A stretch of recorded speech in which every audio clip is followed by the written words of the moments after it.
नमस्कार। आज का सबसे बड़ा सवाल है, नेहरू की ऐतिहासिक भूल को आखिर मोदी सरकार कब तक ढोती रहेगी? या नेहरू की उस ऐतिहासिक भूल को तुरंत मिटाए मोदी सरकार? भारत की संसद में कल राज्यसभा में संविधान की 75वीं जयंती पर एक ऐतिहासिक बहस का जवाब देते हुए भारत की गृह मंत्री ने वो खुलासा किया, जिस खुलासे से कोई जीवन देश होता है तो वो देश जाग जाता। परंतु भारत जो सदियों से गुलाम रहा है, उन्होंने अपनी गुलामी को त्यागने के बाद भी वो बदतर गुलामी की जंजीरों में जकड़ा हुआ है। गृह मंत्री ने खुलासा किया कि देश जब अंग्रेजों से आज़ाद हो रहा था 1947 में, संविधान सभा में इस बात पर ये सुझाव आया कि देश का नाम सेठ गोविंददास ने रखा कि देश का नाम भारत रखा जाए, अपना नाम, अंग्रेजों से मुक्त हो गए। परंतु नेहरू जी ने उस समय कहा कि हमें पीछे मुड़ के देखने की ज़रूरत नहीं है, हमें आगे बढ़कर देश को आगे बढ़ाने की। सुनने में तो ये बहुत अच्छा लगता, लेकिन अपनी विरासत को, अपनी संस्कृति को, अपने सम्मान को छोड़कर हम केवल दूसरे के दिए हुए, थोपे हुए गुलामी के दाग को सर माथे पे कब तक लगाएंगे? अमित शाह जी ने जो राज्यसभा में कहा, वो खुलासा अगर किसी जीवन देश में होता, चीन, रूस, जापान, फ्रांस, अमेरिका में होता, तो वो देश के लोग पूरे जाग जाते। परंतु भारत में सदियों की गुलामी के बाद भी आज देश इस प्रकार से गुलामी की जर्जर में इस ढंग से जा है, उसे कोई मायने नहीं। आज़ादी के अंग्रेज़ों से मुक्त हुए 77 साल हो गए, वही अंग्रेज़ों की भाषा, अंग्रेजी का ही यहाँ इस देश में शासन है, वही अंग्रेजों द्वारा थोपा हुआ इंडिया नाम इस देश में संचालित होता है। देश की सरकार है, चाहे जितनी भी दूतावास हो, उन दूतावासों में भारत को विश्व में अगर किसी नाम से जाना जाता है, इंडिया नाम से। तो सवाल ये उठता है, अगर नेहरू की वो भूल भी थी, तो मोदी सरकार जो भारतीय संस्कृति की ध्वजवाहक है, इस कलंक के टीके को सर माथे पे क्यों लगा रखी है? इसको तुरंत क्यों नहीं मुक्त कर रहे? गुलामी की निशानियों को मुक्त करने का आह्वान प्रधानमंत्री ने लाल किले के प्राचीर से कई सालों से कर रहे हैं, और उन्होंने अभी संसद में, लोकसभा में इस बहस का जवाब देते हुए ये कहा है कि हम किसी भी ढंग से इस देश में गुलामी की निशानियों को मुक्त करेंगे। परंतु सवाल ये उठता है कि जब अवसर आया, उस समय आपने इस प्रकार की गुलामी की निशानी को, ये पिछले ही संसद के मोदी सरकार के 1-2 साल पहले ही, जब ये लोकसभा का 2024 चुनाव हो रहा था, उससे पहले एक अवसर आया था जब इंडिया के नाम पर बहुत बहस चली थी। इंडिया गठबंधन ने अपना नाम, इस गठबंधन ने अपना नाम इंडिया रखा था, तो उस पर बहस चली थी। तो उस समय एक अवसर था, संसद का विशेष सत्र बुलाया था। आखिर उस समय अगर मोदी सरकार, जो भारतीय संस्कृति की ध्वजवाहक है, वो इसको मिटाती, तो देश आज़ादी का एक महत्वपूर्ण द्वार खोल देता। आज भले ही हम अंग्रेजों से मुक्त हो गए, उसके बावजूद आज भी भारत अंग्रेजों का ही अप्रत्यक्ष रूप से गुलाम है। उन्हीं की भाषा जो कॉमनवेल्थ सेक्रेटरीट की तरफ से भारत में चल रही है, मिशनरियों की तरफ से चल रही है और अन्य चीज़ों से चल रही है, उनके द्वारा दिया हुआ नाम इंडिया, क्योंकि अंग्रेज जहाँ भी गए वो इंडिया की खोज करने के लिए। इंडिया की खोज किस लिए गए? वो समुद्री लुटेरे थे, वो लुटेरे थे, वो लूट खसोट करने के लिए आए। 200 साल के शासन के बाद उन्होंने भारत में जिस प्रकार से अकूत दौलत को लूटा, लाखों भारतीयों का कत्लेआम किया और इस देश को 200 साल तक गुलाम बनाया और यहाँ से मुक्ति देने के पहले इस देश का शर्मनाक विभाजन किया, जिसमें 20 लाख से ज़्यादा भारतीयों का कत्लेआम हुआ।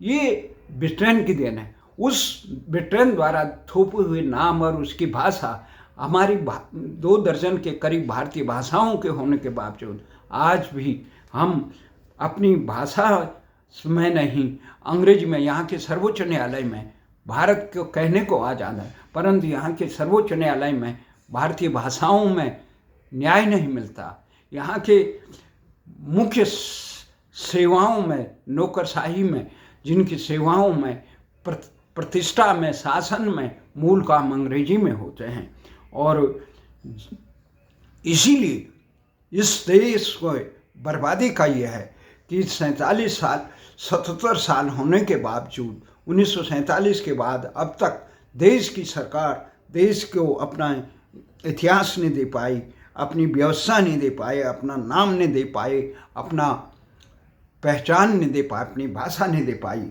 और लोकतंत्र क्या कहने को भारत बहुत सही लगता है, लोकतंत्र की जननी है, रही भी, परंतु स्थिति ये होगी जो देश अपना नाम और अपनी भाषा तक हासिल नहीं कर पाया वो क्या है। यहाँ संसार की सबसे विकसित और परिष्कृत भाषाएं हैं, समृद्ध भाषाएं हैं, 2 दर्जन के करीब, तेलुगु, तमिल से लेकर हिंदी, संस्कृत से लेकर गुजराती, मराठी, पंजाबी, क्या भाषा नहीं है। यह सारी भाषाएं होने के बावजूद, जिसका प्राचीन इतिहास है संसार में, जिस सारी चीज़ें होने के बावजूद संसार का कोई ऐसा विकसित देश नहीं है जो अपनी मातृभाषा में देश का विकास नहीं कर रहा। चाहे फ्रेंच हो, जर्मन हो, जापान हो, इटली हो, इजराइल जैसे देश ने हिब्रू, जहाँ 1% भाषा नहीं बोली जाती थी, उस हिब्रू को के दम पर आज संसार में विकास के परचम फहरा रखा है, अपने को इतना मजबूत बनाया है। दुनिया चाहे दुश्मन भी बने तो इजराइल अपने अस्तित्व के लिए अकेला ही विजयी रहता है। कल संसद के राज्यसभा में बहुत सही ढंग से गृह मंत्री अमित शाह ने सही कहा कि नेहरू जी ने भारत नाम का विरोध किया। ये बिल्कुल सही बात है, विरोध किया। अब तो नेहरू नहीं है, अब तो भारतीय जनता पार्टी है, संघ पोषित भारतीय जनता पार्टी है। तो क्यों नहीं हटा रहे हैं आप? जब आप में समय था, अगर उन्होंने बहुत सही बात कही गृह मंत्री ने, अगर इंडिया के चश्मे से भारत देखोगे तो भारत कभी समझ में नहीं आएगा। उन्होंने विरोधी दलों पर ये कटाक्ष भी किया कि उन्होंने अपने गठबंधन का नाम भी इंडिया रखा, क्योंकि उनकी मानसिकता ही भारत को अंग्रेजों की दृष्टिकोण से देखना है। अंग्रेज इस देश को केवल लूट खसोट का एक हथियार समझते थे, एक भंडार समझते थे। उन्होंने लूटा भी, खसोटा भी और भारत के लाखों सपूतों का निर्मम हत्या की। उसके बावजूद बहुत शर्मनाक बात है, देश में, ये देश की राजधानी दिल्ली में, यहाँ किंजवे कैंप, किंग ने, जॉर्ज ने पहली बार यहाँ पे अपना कैंप लगाया। किंजवे कैंप के नज़दीक बुराड़ी में कोरोनेशन पार्क बना रखा है। उन लुटेरों के, उन अत्याचारियों के, भारत को रोनने वालों की कि वहाँ पर एक पार्क बना रखा है। यह आज़ाद देश का एक विभत्स चेहरा सामने है। हमारे देश में गुलामी की निशानियों से मुक्त करने का आह्वान प्रधानमंत्री मोदी संसद में कर रहे हैं, परंतु जमीनी हकीकत ये है, हमारा ये मानना है, भारतीय भाषा आंदोलन ये निरंतर इस मांग को लेकर देश को भारतीय भाषाओं से संचालित करने के लिए, देश में रोजगार, न्याय, शिक्षा, शासन भारतीय भाषा में, जिस प्रदेश की जो भाषा मजबूत हो, तमिलनाडु में तमिल में हो, आंध्र प्रदेश में तेलुगु में हो, तो ये मांग हम कर रहे थे।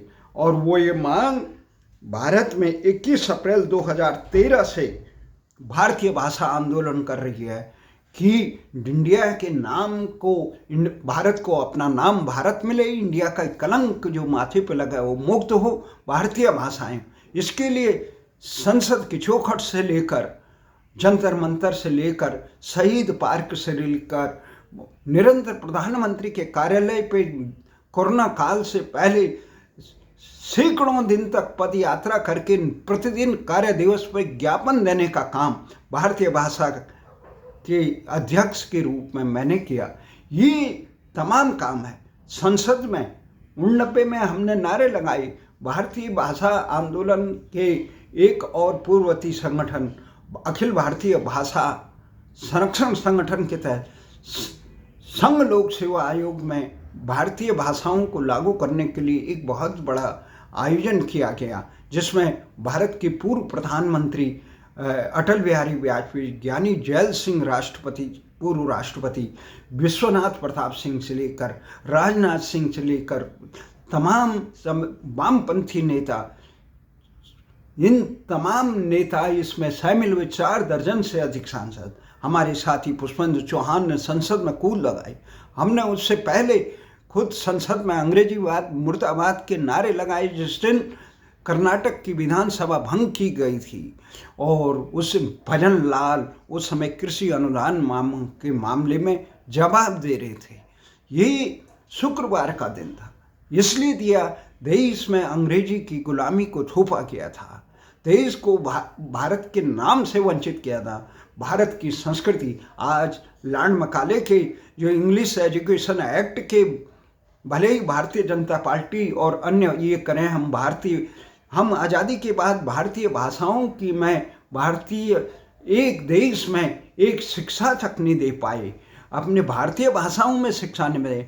विज्ञान का एक नियम है, बौद्धिक विकास अपनी मातृभाषा में होता है। संसार के जितने भी अधिकांश वैज्ञानिक हैं, उन्होंने तमाम अपने अनुसंधान अपनी मातृभाषा में किए। केवल भारतीय ऐसे हैं जो आज़ादी के बाद भी, मुक्त होने के बाद उस पक्षी की तरह हो गए, जो पिंजरे के पक्षी की तरह हो गए, जो गुलामी की दास्तां में पिंजरा खोलने के बाद भी पिंजरे में ही बंद रहना अपने जीवन का श्रेष्ठता समझता है। आज भारतीय भाषा आंदोलन ये गुहार करता है देश के गृह मंत्री से अमित शाह से, मोदी से, जिन्होंने ये कहा है कि हम गुलामी की निशानी से मुक्त करके भारत को भारतीय विरासत दिलाएंगे। और जो इस पक्ष में कुछ ठणक ठणक कर रहे हैं, हमें आशा ही नहीं पूर्ण विश्वास भी है प्रधानमंत्री मोदी के नेतृत्व में अमित शाह की ये हुंकार कि जो उन्होंने बेनकाब किया था नेहरू जी की भूल का, नेहरू जी की भूल नहीं है, नेहरू जी के पिताजी की, जिन्होंने अपने बच्चे को अंग्रेजी इंग्लिश मैकाले की एजुकेशन दिलाई थी, शिक्षा दिलाई थी। क्योंकि अंग्रेजी पढ़े लिखे लोग, आज देश की व्यवस्था का हाल क्या है, देश का IAS PCS इंजीनियर डॉक्टर से लेकर जितने इसकी क्रीम है के बावजूद, प्रतिभाओं के बावजूद, संसार में तमाम राज करने के बावजूद ये भ्रष्टाचार क्यों निकलना? क्योंकि वो मैकाले की शिक्षा व्यवस्था है, अंग्रेजी की व्यवस्था है, जो भारत को लूट का अड्डा समझते। ये भारत सर्वे भवन्तु सुखिनों की बात करता है, सर्वभूत हितेरथा की बात करता है, परंतु अंग्रेज व्यवस्था क्या है, GDP पे चलती है। ये सकल घरेलू उत्पाद, हमने सराय बनाए, प्याऊ लगाए, परंतु यहाँ पानी भी बिकेगा, यहाँ होटल का कॉन्सेप्ट है, यहाँ सर्वभूत हितेरथा की नहीं, सर्व लूट हितेरथा है। ये स्थितियाँ हैं, इसको बदलने हैं। हमें विश्वास है अमित शाह जी और मोदी आने वाले समय में ये बात ठीक है कि नेहरू जी ने उस समय, उनकी मानसिकता थी, उनका एक सोच था, उनके पढ़ाई इस ढंग की हुई थी। देश की आज़ादी के समय अधिकांश बड़े लोगों की, नेहरू से लेकर गांधी ने भले ही कहा कि दुनिया का कह दो कि गांधी अंग्रेजी नहीं जानता, वो भारतीय भाषाओं के पक्षधर है, वो हिंदुस्तानी के पक्षधर थे, परंतु गांधी के सपनों की निर्मम हत्या अगर भले ही शरीर का अंत नाथुराम गौड़ ने किया, परंतु उनके एक एक सपने किया, निर्मम हत्या अगर किसने की, देश के अब तक के शासकों ने की। और इस शासक में कांग्रेस से लेकर तमाम वो दल शुमार हैं जो देश की सत्ता पे आसीन रहे, गांधी जी की विचारधारा को, गांधी जी की सपनों को निर्मम हत्या। गांधी ने इस देश को पहचानने की भारतीयता अपनाई थी। वो लाट साहब के वो हैट से लेकर, वो कोट पैंट से लेकर तमाम चीज़ें उतार दी थी। वो एक आम आदमी की तरह भारत के आम गणवेश को पहन के, वो गाँवों में भ्रमण करके, वो गाँव की मिट्टी को, गाँव की भाषा को बोलकर वो देश को आगे बढ़ाना चाहते हैं। परंतु हमें आशा ही नहीं, पूरा विश्वास है, यह भारतीय संस्कृति का उपहास सुनाने वाले लोग और देश के विभाजन की विभीषिका को बनाए रखने वाले लोग, यहाँ जातिवाद, क्षेत्रवाद, किसी का शोषण हो, वंचित, शोषित, उपेक्षित समाज को संरक्षण मिले, सबको शिक्षा मिले, ये शिक्षा व्यापार, विद्या व्यापार, आज लोगों को चिकित्सा नहीं मिल सकती है। आम लोगों को ये कार्ड, वो कार्ड, जो भारत का नागरिक है सबको, जब भूटान से लेकर लीबिया तक दिया जाता था, तो भारत में क्यों नहीं दिया? 80 तक सब कुछ ठीक था। 80 के बाद ये निजीकरण की आंधी ने भारत के आम आदमी की कमर तोड़ दी। उसे शिक्षा अच्छे स्कूलों में नहीं मिलती है। सबसे क्वालिफाइड और पढ़े लिखे प्रतिभाएं सरकारी विद्यालयों में हैं, अध्यापक हैं, परंतु वो शिक्षक भी अपने बच्चों को निजी स्कूलों में भेजते हैं, जहाँ शिक्षकों को अधिकांश वेतन तक सही ढंग का नहीं मिलता है। यहाँ शिक्षकों की वो, क्योंकि क्वालिफाइड और अच्छे पढ़े लिखे बच्चे, प्रतिभावान बच्चे तो सरकारी क्षेत्र में हैं, तनख्वाहें मोटी मिलती, परंतु शिक्षा व्यवस्था का ढांचा क्या है? चरमरा गया है आम आदमी। चिकित्सा का ढांचा चरक गया। न्याय के दर पे आदमी गुहार नहीं लग सकता। परिवार, 300-400 परिवारों का एक देश, न्यायपालिका आज अभी भी लोकतंत्र को आत्मसात नहीं कर पाए। IAS, PCS, ब्यूरोक्रेसी, इंजीनियरिंग और डॉक्टर की तरह प्रतिभावान लोगों को एक खुली परीक्षा के दौरान चयन होना चाहिए था। तो कौन करेगा ये इस शिकंजे से मुक्त करना है। देश को भारतीय नाम मिले, भारतीय भाषा मिले, भारतीय मूल्यों की शिक्षा मिले, तभी ये आतंकवाद से लेकर लूट खसोट का राज खत्म होता है, तभी इस देश में सर्वहारा का राज आएगा। भारत से ज़्यादा वामपंथी दृष्टिकोण, सर्वभूत हिते रथा संसार में, चाहे कार्ल मार्क्स हो या कोई अन्य हो, लेनिन का हो, ये अधूरी सोच है। हमारी तो ये सर्वभूत हिते रथा, बिना शोषण के समर्पित होने का। इसीलिए हम कहते हैं कि आखिर रात की बात न कर, नेहरू ने किया, उसकी सजा पूरे देश को भोगनी पड़ी, नेहरू कांग्रेस को। परंतु इस गुलामी के जब आँख खुले तभी सवेरा। अब तो इस गंदगी को, इस कलंक को, इस गुलामी की दास्ता को मिटाने का काम आशा ही नहीं, अपेक्षा भी है। भारतीय भाषा आंदोलन को, भारत के जन जन को जो जाग गया, जो गुलामी की जंजीरों में जाग सोया हुआ, उनकी बात नहीं कर रहे हैं। हम बात कर रहे हैं उन जाबाजों की जो जागे हुए हैं और भारत को स्वतंत्र देखना चाहते हैं। इसी आशा और विश्वास के साथ गुलामी की इन जंजीरों में भारत को अपना नाम मिलेगा, अपनी भाषा मिलेगी, फिर से देश गुलाम न होगा, भारत में राज भारतीय भाषाओं में होगा, भारत के नाम से होगा। जय हिंद।